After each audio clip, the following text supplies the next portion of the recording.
Good questions. Whether trade embargo will be lifted in the immediate aftermath. What's your take, Anna? Well, it's. I look at this in terms of what it's doing to South America, and I'm very interested in that particular perspective because what you've had here is South American countries have been promoting this for a long time. When you said David and Goliath, that's exactly what it's seen. They saw small Cuba, relatively impoverished, holding out against this massive superpower, the U.S. And in many ways, whether they were right wing or left wing, it started garnering a lot of attention and support to the extent that the trade bodies and political bodies actually had called on the U.S. to stop this kind of senseless isolation of them. What happens in terms of the U.S., that's a political question. Will this affect the... Yes, of course, we'll come back to examine the implications for the domestic politics or the presidential campaign 2 years from now, despite the fact that the President Obama has become a lame duck after the midterm election upheavals.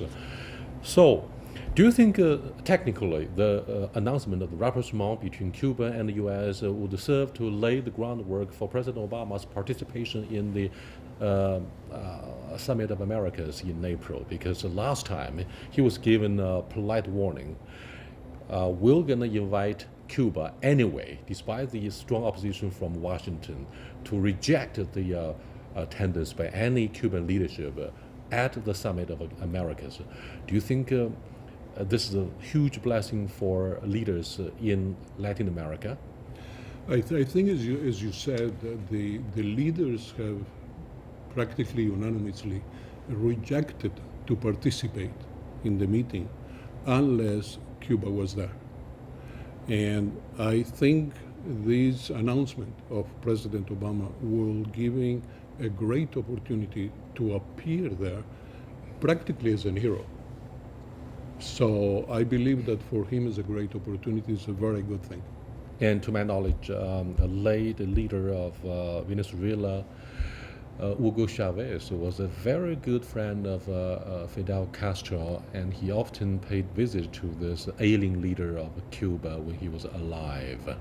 Do you think Hugo Chavez actually represented the anti-U.S. sentiments that are rising ever since, that have been rising ever since the end of the Cold War in Latin America?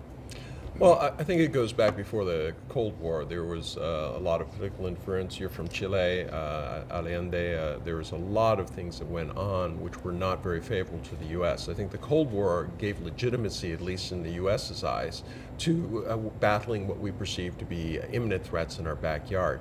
I think circumstances have shown that these probably were not as great as we thought they were in terms of a nation, and that it's now time to close that chapter, although unfortunately it looks like the Cold War is renewing.